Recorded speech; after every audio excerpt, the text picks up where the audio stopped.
All engine running.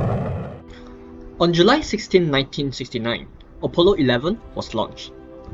On July 20, it landed on the moon. Just 6 hours and 39 minutes later, Neil Armstrong became the first man to ever walk on its surface. It's one small step for man, one giant leap for mankind. This famous phrase by Neil Armstrong encapsulated the significance of the event. It was a celebration of the scientific achievement mankind had obtained through decades of collaborative efforts from astrophysicists, engineers, mathematicians, and many more. But let's take a step back. Approximately 375 million years ago, nature took a giant leap as well. While mankind went to the moon, fishkind went on land. Those first steps, made by Tiktaalik may have paved the way for the evolution of a new type of organism, the tetrapods.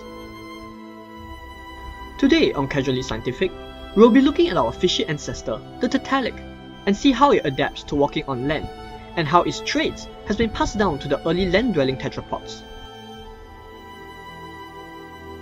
We may even discover traits on us humans that has its origin in the Tiktaalik.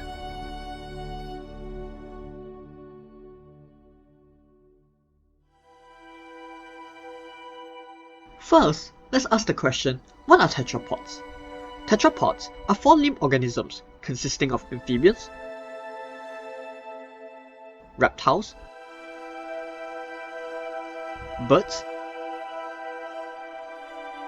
and mammals. They include us humans too. Fossil records have shown that the early tetrapods appeared during the late Devonian time period. They lived in shallow water such as lakes and rivers, and had an aquatic lifestyle, though they were capable of going onto land once in a while. They evolved from a type of fish called lobe-finned fishes, which is mostly extinct today. The only species of lobe-finned fishes that still exist today are 2 species of coelacanth and 6 species of lungfishes. But how would a transition between fishes and early tetrapods look like? For years, paleontologists could only assume that they had a mix of characteristics from both organisms. Then, everything changed in 2004 when an expedition led by this gentleman led to the discovery of the Tiktaalik, a fish tetrapod hybrid that confirmed all the speculations that were made before. Of course, trying to find the transition between fishes and tetrapod isn't easy. To do so, you have to pinpoint a suitable location where it may have occurred. The team chose their locations based on 3 main criteria. First, the rocks have to be the right age, around 390 to 365 million years ago, during the late Devonian period when the transition was estimated to have happened. Secondly, the rocks have to be the right type. Since we are looking for a fish tetrapod hybrid that may occasionally crawl onto land, it makes sense that you look for sedimentary rocks near shallow waters, such as a floodplain. Furthermore, floodplains are also ideal for forming and preserving fossils. When the river overflows, it deposits sediments onto the floodplain. Over time, new layers of rocks are added. Because of this, any creature that dies on the floodplain is buried very quickly, and therefore are more likely to form a fossil. Finally, the rocks have to be accessible, meaning it must be exposed on the Earth's surface where the paleontologists can dig it up. It wouldn't be possible to dig it out if it's buried deep underground, if it's covered in grass, or if the land is already used for city developments. With those criteria in mind, Neil Shubin and Ted Deschler started to look for potential locations. Being a poor, newly hired college teacher at that time, Shubin could only spend so much money on these expeditions. So to keep things cheap, the first location he chose was the Devonian Catskill Formation, a formation of rocks along the roadside in central Pennsylvania, close to where he taught then. While there, they were able to find little bits and pieces of fossils, but nothing concrete. So one day, while the 2 men were having a geology debate, luck would have it that they pulled out an old geology textbook. While flipping through, they found a figure that showed them exactly what they needed: a map showing all locations of Devonian rocks that are exposed in modern-day North America. one in East Greenland, which is well studied, one in Pennsylvania, which was the Catskill Formation, and one in the Arctic Islands in Canada, which was unexplored.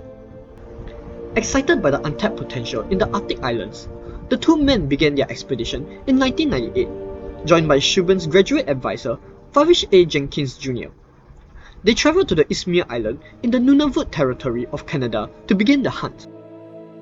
Over a period of 6 years and lasting 4 expeditions, it was on the final expedition when they hit the jackpot. A beautifully preserved organism that had fins and scale like a fish, but a flat head like an early tetrapod. It was as the paleontologists predicted, a hybrid of fish and tetrapod characteristics. Wanting to honor the kindness and generosity of the Inuit people for allowing them the permission to work in their territory, the team consulted the Nunavut Council of Elders for a name for this newly discovered creature. One of the suggestions given was Tiktaalik, which meant large freshwater fish in their native language. The name stuck, given its meaning and relative ease of pronunciation, and so the creature was given the official scientific name, Tiktaalik rossier.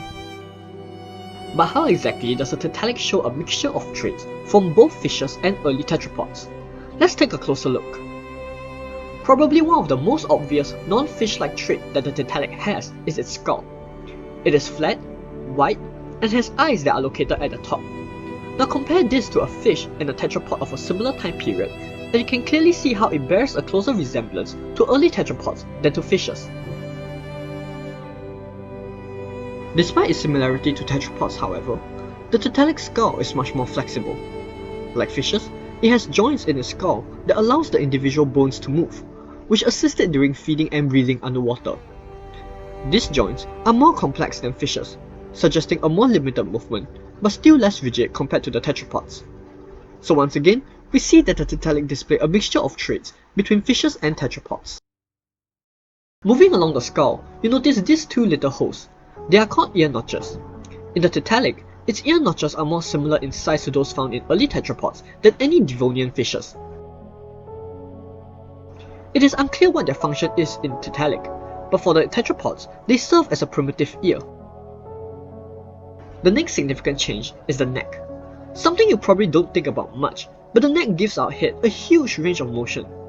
This is how it would look like if you don't have a neck to turn your head around.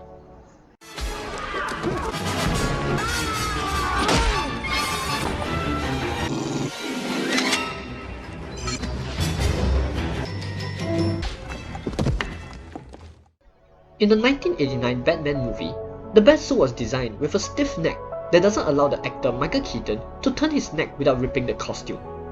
Because of this, if Batman wants to turn and face the opponent, he has to move his entire body. This is exactly how fishes move. As you can see, as they twist their body, their head moves along, and they swim in the new direction. This is because their head is directly connected to their shoulder bones. On the other hand, having a neck allows us and other tetrapods to move our head independently of our body. So how does this relate to the Tiktaalik? Well, that's because necks first appear here. When paleontologists analysed the fossils, it was discovered that the Tiktaalik lost some bones that connected the head to its shoulder. This means that the Tiktaalik had a primitive neck that allowed it to move its head quickly to snap up prey while it rests its body on the bottom of the lake. When tetrapods arose and moved inland, they will retain and develop the neck for themselves. Moving on, it is speculated that the Tiktaalik has both lungs and gills for breathing, since the lungfish, which is one of the Tiktaalik's closest living relative, also possess both breathing organs as well. From the skeleton structure, we know that the bone, which connects the jaw to the upper skull, is smaller in the Tiktaalik compared to other fishes. In fishes, the muscle on this bone helps pump water through the gills and allow them to breathe underwater. The smaller bone therefore suggests that the Tiktaalik relies less on its gills for breathing and instead relies on its lungs. Interestingly, there are many studies to show that this bone actually evolved into the stapes, a bone in our middle ear that helps us in our hearing.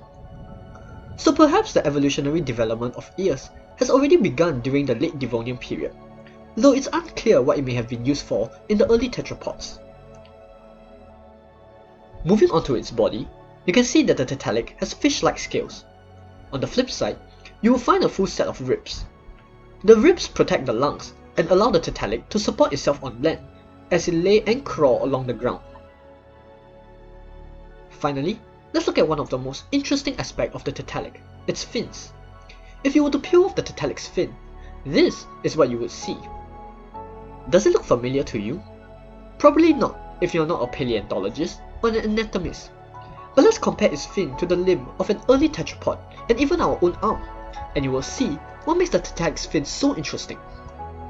Do you see the similarities now? If not, let me walk you through. First, you have the humerus, a single bone that makes up the upper arm. In our legs, we also have this bone, but we call it the femur. Next, we have the ulna and radius. These two bones makes up our forearm. Once again in humans, our lower leg has two bones as well, which we call the tibia and fibula. These bones can also be found in other late Devonian fishes as well, such as the Eusthenopteron. But the Tiktaalik is unique because it also has a few primitive wrist bones that would have allowed it to bend its fins slightly, almost as if the Tiktaalik is in a push-up position. Finally, though they are technically not called digits, which are the bones that form your fingers, the Tiktaalik does possess bones that closely resembles them, called radials. So with all these fin bones, you can clearly see the development of a limb-like structure with an arm, wrist, and even finger bones. With all these features, it's easy to see why the Tiktaalik is considered a fish tetrapod hybrid, and how its features had slowly evolved and adapted into modern-day animals, including us humans. These features suggested that the Tiktaalik hunted like crocodiles.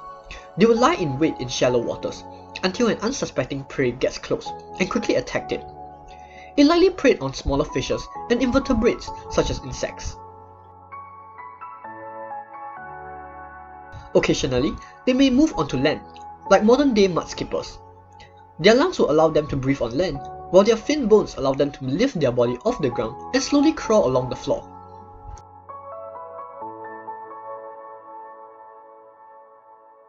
One important thing to note here is that the Tiktaalik's discovery doesn't signify that walking only arose after it appeared.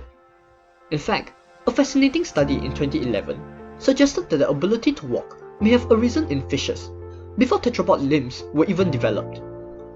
The group of researchers discovered that the lungfish was capable of using its fins to walk on the bottom of the tank.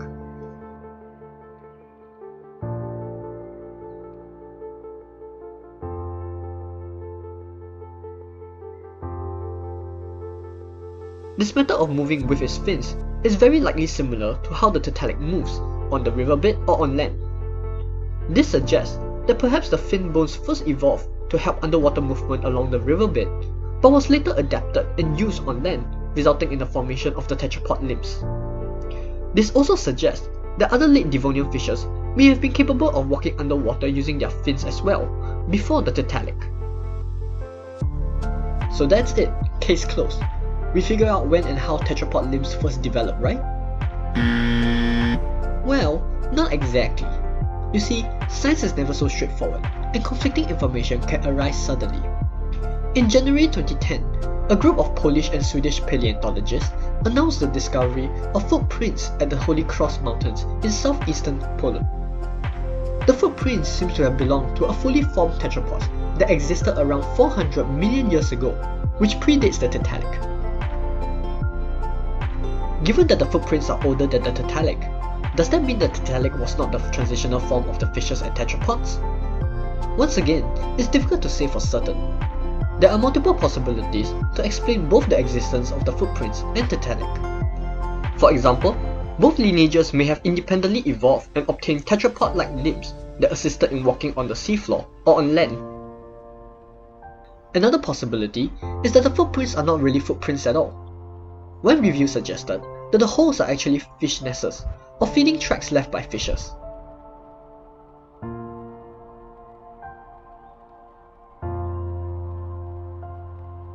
Another study suggests that they may have been created by fishes who briefly move onto land by twisting their body and implanting their face down onto the mud.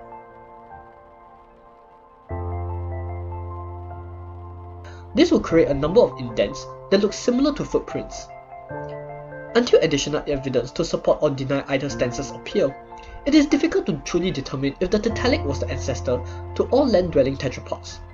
But paleontologists are always eager and ready to dig out the truth. Ultimately, regardless of whether the Tiktaalik was the ancestor to all land-dwelling tetrapods or not, it doesn't take away the significance of its finding. Its discovery is a testament to the predictive power of science. This was not an accidental discovery, but one that we found through our predictions. We predicted where it existed, when it existed, and even how it would look like before we even found it.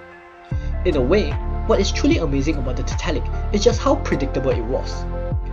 Just like the triumphant we felt when we first put a man on the moon, the story of the Tiktaalik's discovery will stand as one of humanity's highlights along this long and exciting journey of understanding nature and the universe.